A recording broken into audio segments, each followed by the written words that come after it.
Welcome to Sorry I'm a Bitch. I'm Hannah. And I'm Kaylee. This is the podcast where we spill the tea on life, love, and everything in between. We have real conversations about real issues that every person who's been called a bitch can relate to. So buckle up, settle in. We're diving into the real differences of moving from Austin, Texas, where we met, to a Midwest city versus a coastal city. So let's get into it. Let's do it. Why did you choose Austin initially? Okay, I was living in Las Vegas and I suffer from depression like heavy. And up until like the last 8 years, I always contributed that to where I was located. So if I was depressed in Indiana, it was Indiana's fault. And then was depressed in Las Vegas, it was Las Vegas' fault. So I because why go to therapy and figure it out? That's what your 20s is about. It's about blaming everything else except looking Yeah. within. Yeah, couldn't have been my mental health. So I wrote on Facebook, I'm packing up my car with clothes and my cat, and I want to know another place to settle down. Where should I go? Wherever you guys tell me to go is where I'm going to move. And of course, I got a ton of people like, here, Chicago, come to San Diego, come here, move here. And then I got a DM from a girl that I knew in Indiana from college. And she was like, hey, I'm graduating with my master's. She was nannying at the time. So she was like, I need a roommate. Do you want to come to Austin? I'm like, yep, let's do it. But when I'm driving, find another place to settle, like I'm just going to settle there. And I didn't find anything that tickled my fancy. And then my grandma died.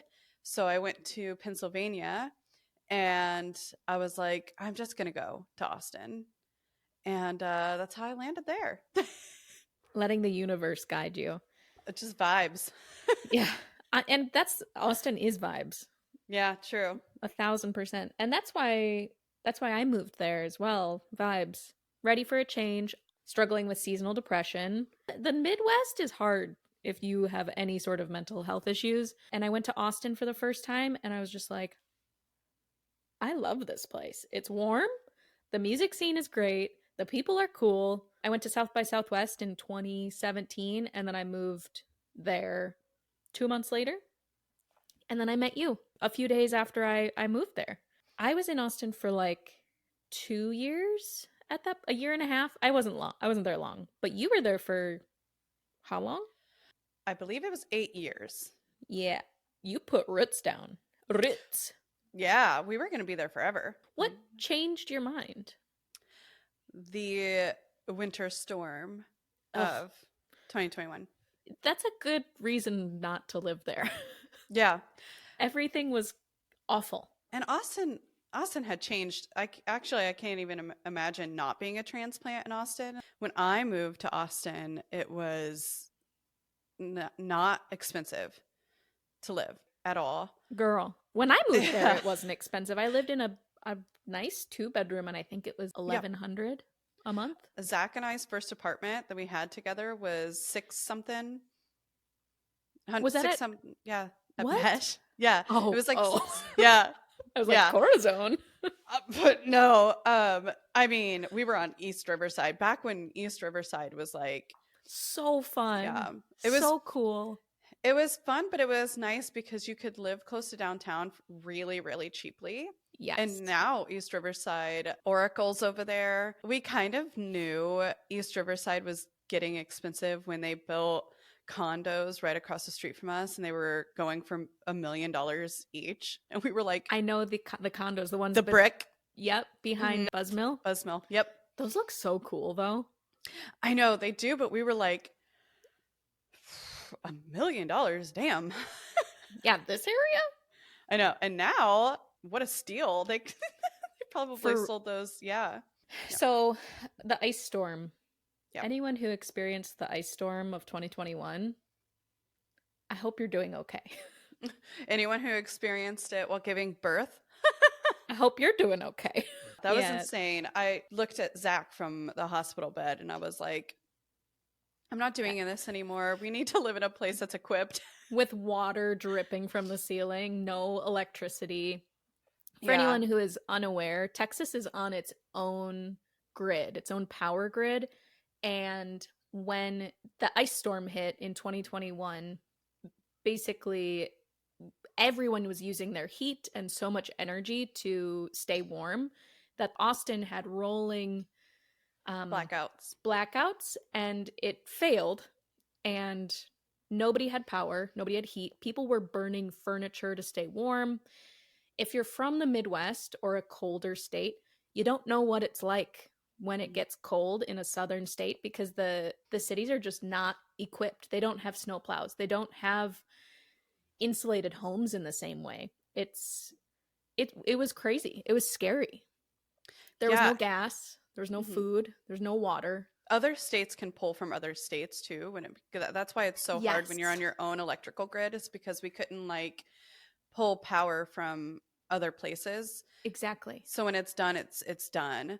Um, People died. There was People a died. young boy who died in his bed. He froze to There death. there was a family that had run their car in their garage to stay warm and the carbon monoxide killed all four of them Oh, because they didn't know. Like that's something that you learn in the north is like don't run your car in your garage and sit in it. Yeah, I think it was wise for us to get out of Texas because the fact that Texas wants to be on its own grid and wants to be its own thing is kind of scary. and then like Ted Cruz was going to Cancun. It was really bad. And it was during COVID as well. So just not a fun experience. And not And only you gave that, like, birth. and I gave birth. And like, not only that, but even in the summertime, we have zebra mussels. So you can take showers, but they'll be like fishy, like they'll stink. And then you have boil notices. Yes. Or I was telling Zach, I was like, this is not normal that we have to like boil our water. We can take a shower, but it can only be for a certain amount of time. And then like you smell like Fish. fish. Yeah. Yeah. The first time that I left Austin, when I moved to Wisconsin, I it was for family, but then I found my way back to Austin through a series of events. I bought an RV and I decided it was time for me to leave, and I had already been thinking about Los Angeles for a while. And so I rented my RV out to a friend, packed up my shit, and moved to LA with my three pets, just my car full of everything I own.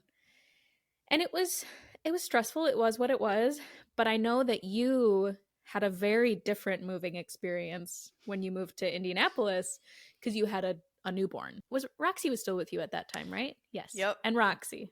So you had a RIP. newborn and a cat. RIP Roxy. How was your move across the country? Zach and I work as a really good team. So I feel like what other people might find incredibly stressful, Zach and I kind of like thrive in that environment together. It took some convincing to get Zach to move. I was a real estate agent in Austin. And I told Zach, I said, hey, we will never, ever get this amount of equity out of our home as we will right now. Like, I'm running the comps, and I just know that we have to sell now. And he was in a band. He was like, I just finally got this band and we're in the middle of recording our EP and Oh, you want bless me him. to move. Mm-hmm. And I said, yeah, I do. We bought our house for 323. That's how much we built our house for. Our neighbor bought his house for about the same amount. And he comes over and he goes, hey, I just want to let you guys know I'm moving. I'm moving to Atlanta. Shout out Matt, changed our lives. He said, I'm putting my house up for sale for 500. And I looked at Zach, we need to piggyback off of the sale of his house. And Zach was still like, I don't know. I need time to, I think through things very quickly. And Zach has to like ponder things Mm-hmm. hard. So I was like, well, if you don't want to sell the house, then I'm leaving and you're buying me out. Like, if you're going to make this big of a financial mistake when we have a brand new baby, I can't be, no, buy me out. I want $200,000 right now. Anyway, so he finally was like, yeah, let's do it. Matt sold his house within 2 days and it went for 550, went for 50 over Oh, ask. over asking. Wow. Over ask. And that's when I was like, do you see? So we immediately called our friend Sarah, who's a real estate agent. We were like, let's do this.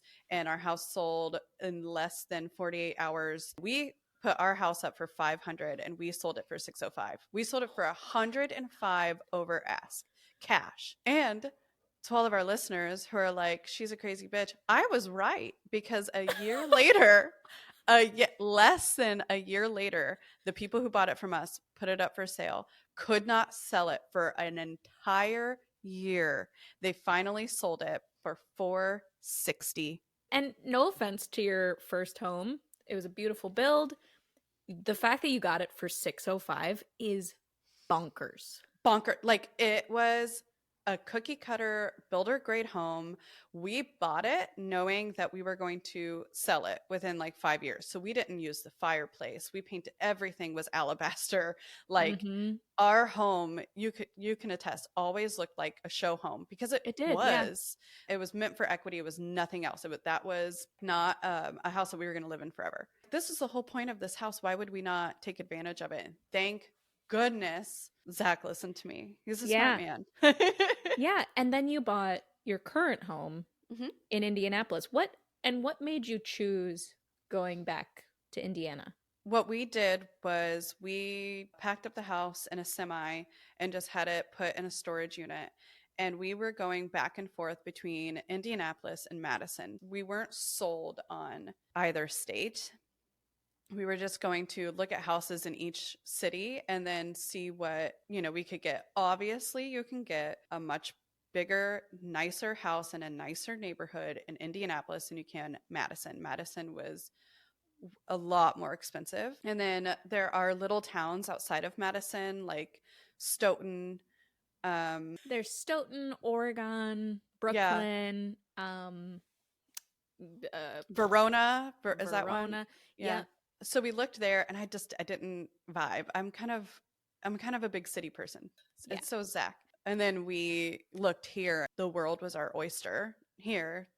In Madison, our budget had to be like, honestly, a 6 or 7, and then even then, you probably aren't going to get a house. Yeah. And Smaller.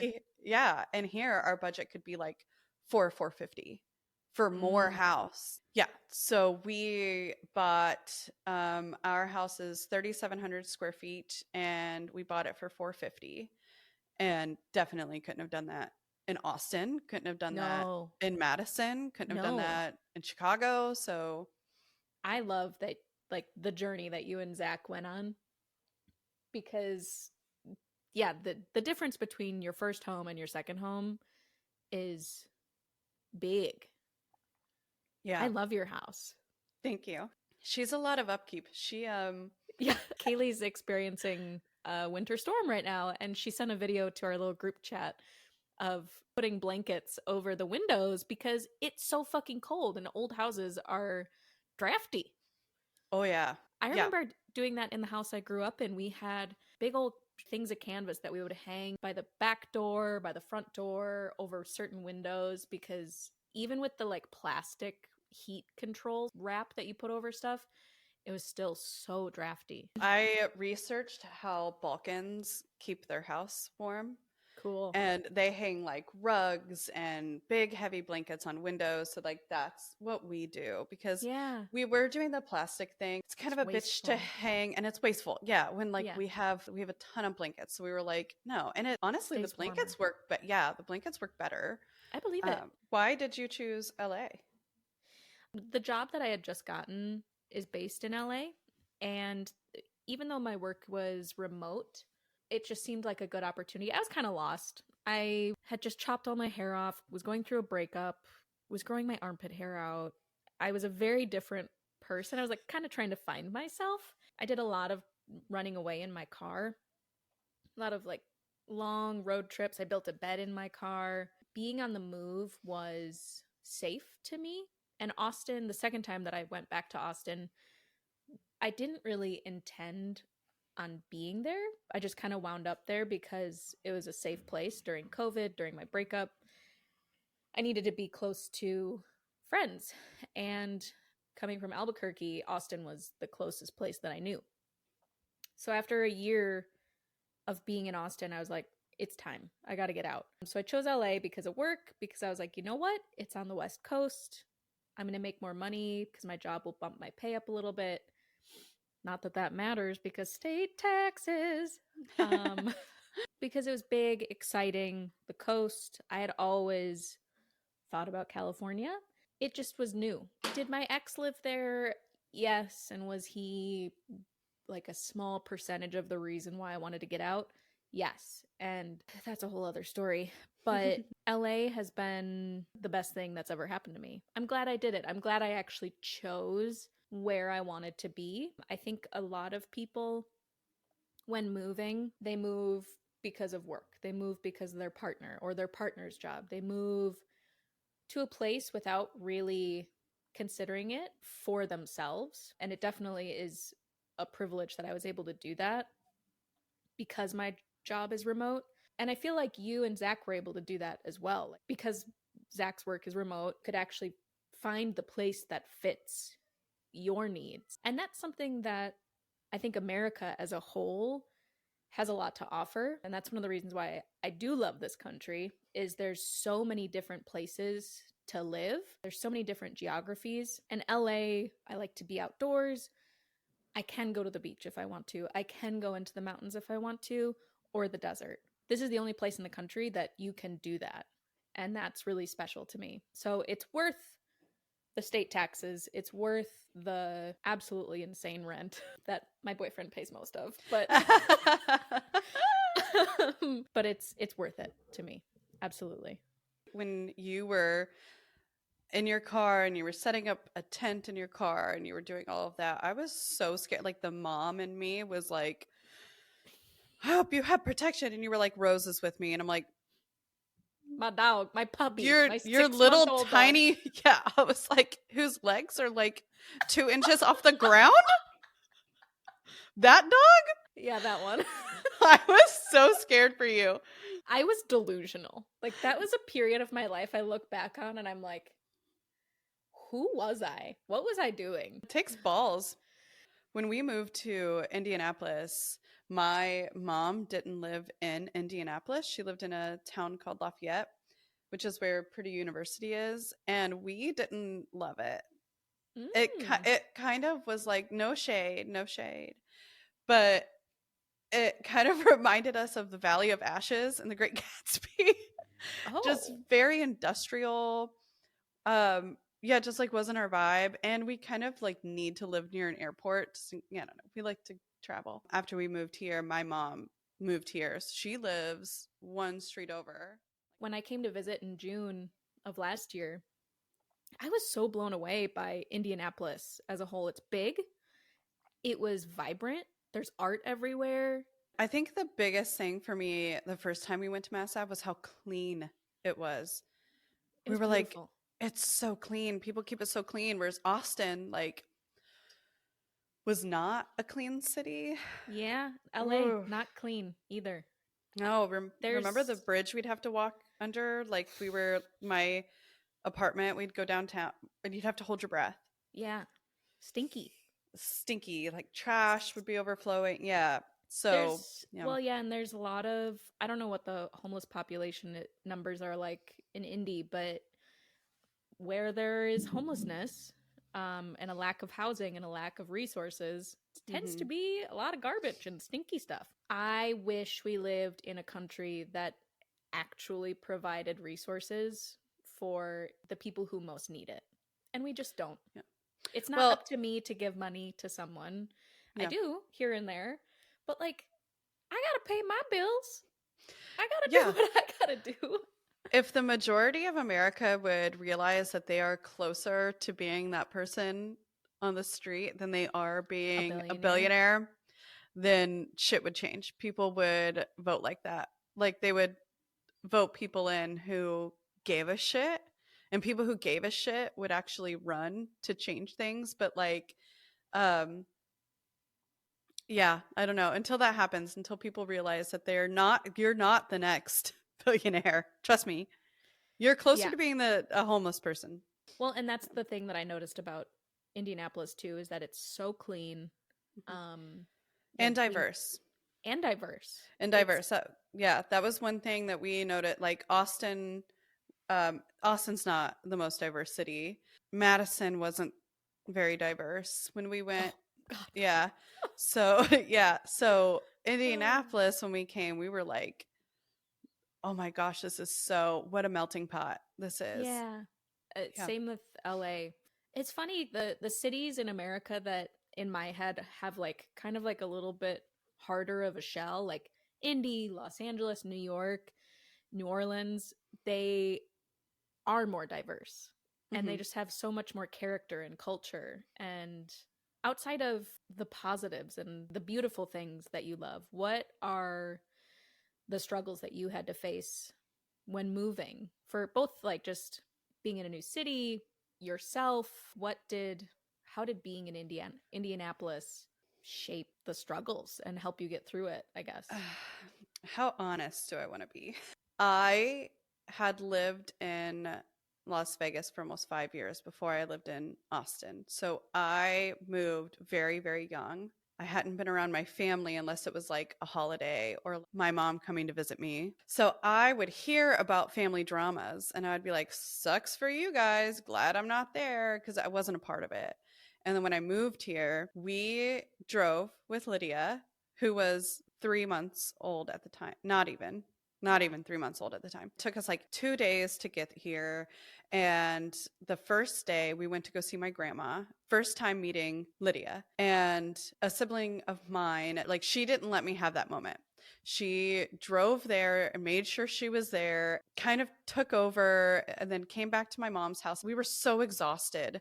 She's got 2 kids. And I was like, when are y'all hitting the road? Because I have to put Lydia down and like I have to rock her in this chair and then I've got to like put her down. And I was like, we're so tired. And she got up and started screaming. And she was like, Mom, she's telling me that I have to leave. And this is my mom's house. And you don't tell me when to leave. And just like flipped out. And I was like, she was waiting for this moment all day to try to make it seem like I was this horrible, toxic person. I was like, man, you are good. You are a great actress. And I was like, no way my mom's going to believe that I would say that.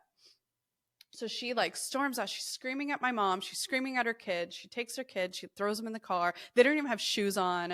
It was awful. So I go Mm. back and I'm bawling at this point because I'm like, oh my God, I'm not used to this shit. I don't have stuff like this go on in my life. I walked out fully expecting my mom to be like, can you believe that she acts like that? Like I've had to deal with that, fully expecting that to happen. I walk out and my mom was like, why did you say that to her?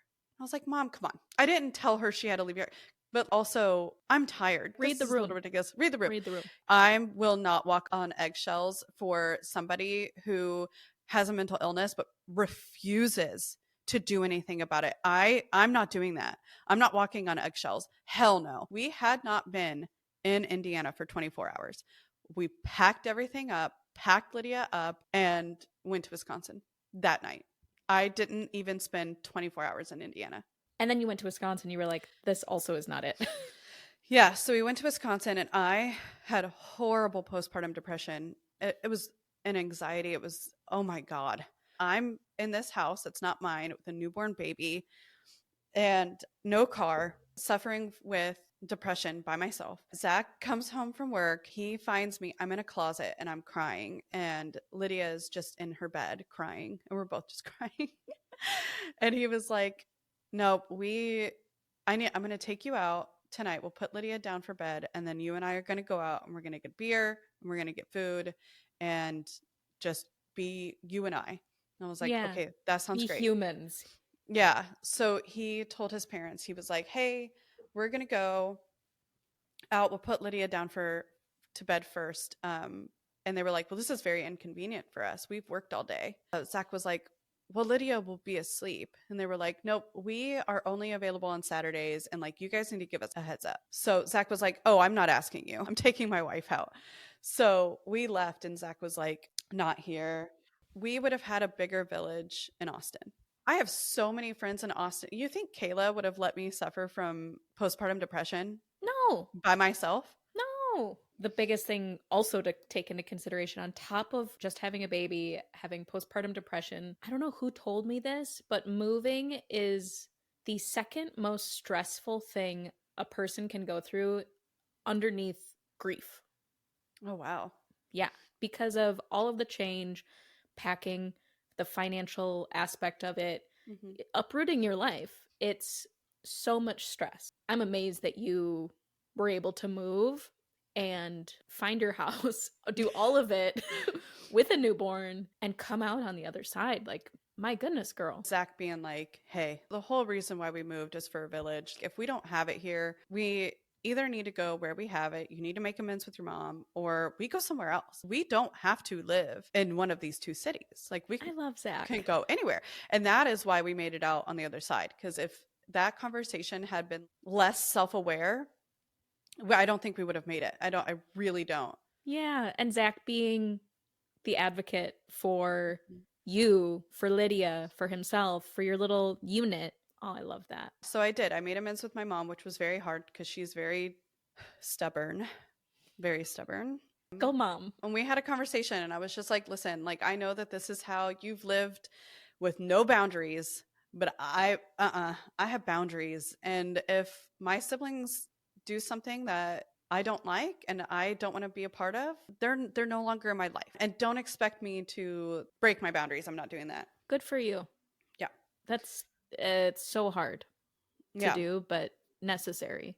Financially, moving from Austin to Indy, how obviously you moved at exactly the right time with selling your house and buying, but now that you're settled and you're in it, like what's it like compared to Texas? Well, in Texas, Zach and I both had good jobs. November of 2019, I left a job that I loved, a very high paying job that I loved because they cut commissions. And I was like, hell no. So going into 2020, it kind of was losing business because of COVID, as I'm sure everybody was. So I wasn't really making the money anymore. So before we moved here, we got accustomed to living off of one income and still being able to put away savings and all of that. And then when we sold the house, obviously we, made out there and then put it into this house, very affordable home. So we kind of set ourselves up to just having one income, which is very nice. And Indianapolis is a very cheap city. For instance, in Austin, I paid $14,000 a year in just property taxes. I pay $5,000 now. Texas has some of the highest property taxes Mm-hmm. in the country. Yeah. Which is surprising. Yeah. Well, I think that's how they make up for no state taxes. And then not only that, but like food is very cheap here. Going out is cheaper here. Yeah, just everything's cheaper here. It's easy to live off of one income and be very comfortable. And That is the one thing about LA that's the opposite. And granted, I don't have to worry about property taxes. Property taxes here, I think, were like the average for the country. Maybe slightly higher than other states, not as high as Texas. But I will say money does not go as far out here. When I was still going out and drinking, you could easily spend $200 in a night on drinks alone and some other things if you were partying like I was. if you partake. Yeah. Food is so expensive. I've recently found a grocery store in LA called Super King, and Super King has the best produce I've found in the city outside of like Whole Foods. I walk out of there with 3 full grocery bags just full of fresh produce, $40. The store is clean. It's chaos. You have to maneuver around these old ladies with their carts who are just like not looking where they're going. But I love it. It's so affordable. So if you're in LA, you're looking for fresh, cheap produce, go to Super King. Highly recommend. It's going to be even more packed now. From all of our listeners. That was the most shocking thing, I think, for me, is realizing how expensive this city is. When I was living in Austin, I paid $500 a month to park my RV in my friend's backyard. And then when I moved to LA, I lived in a studio by myself, and it was $2,000 a month. It just drained me. I was out of money.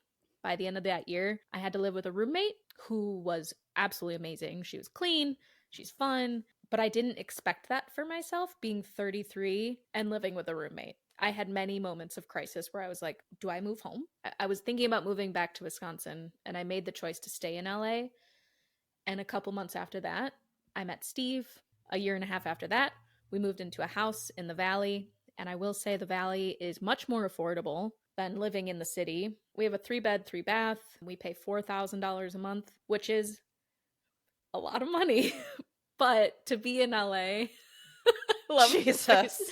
No, it's insane. It's a lot of money. We're grinding. We're out here. Yeah. We're hustling. We're grinding. I love it. And you can do that. I don't have a kid.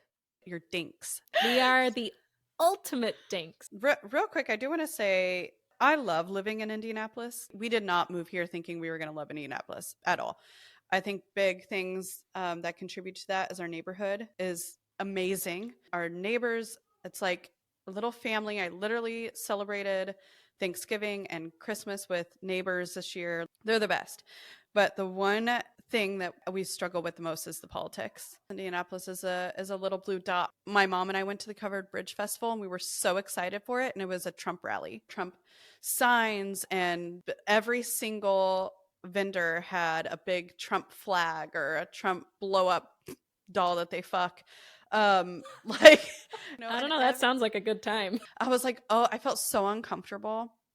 So it's things like that where like you can't really enjoy things outside of the city because it's scary. It's scary, and you had like little kids and like MAGA hats and shit. It was weird. I could imagine going into smaller towns as a woman, as a person of color, as a queer person. It's probably very scary. Sundown towns still exist throughout the Midwest. Everyone talks about the sundown towns in southern states. I'd argue there are more and worse in the Midwest, especially southern Illinois and places through Indiana. We decided after the Attorney General, Todd Rokita, went after the doctor who performed the abortion on the 10-year-old rape victim. We were like, we love it here, but if it doesn't change by the time Lydia is in her teens, we will move. Good for you, and good for Lydia. We just want to make sure that she has all of the resources that she needs to be a girl in the world. Wow. Yeah. I don't have to worry about any of those things. Move to Yeah. California. Move out here. And plus the podcast is going to blow up by then. And you're going to have to be here because we're going to have to record in person. Yeah, and blow this up, guys. We're going to be millionaires by then and putting it out in the universe. These are real goals. It's going to happen. You know that I'm very big in the Chinese zodiac. And my Chinese zodiac last year was all about you're going to form a partnership. Yeah. And I was like, a partnership? Yeah. It was all about like getting the ball rolling on a business. Cause I remember Zach and I laughing at it. Cause I was like, my Chinese zodiac has never been wrong. And it's talking about me starting a business. Aha, hilarious. Like, no way am I going back to work. And yeah, it was like a partnership and all of this. I should read it one day. You will freak out. And this year it's talking about, it's going to be a very joyful year, a very fun year. And then my 2026 is very, very hard work, but fruitful. Yes. So I was like, are we just going to have so much fun with this podcast this year? Then the next in 2026, we're like girls on tour. I think that's a great place to end. I think so too. Girls on tour 2026. Girls on tour. Wait for it. We're gonna reference back to this clip. We're gonna get there. Does that sound like a porn? Yeah, but that's the point, right? Yeah, that's true.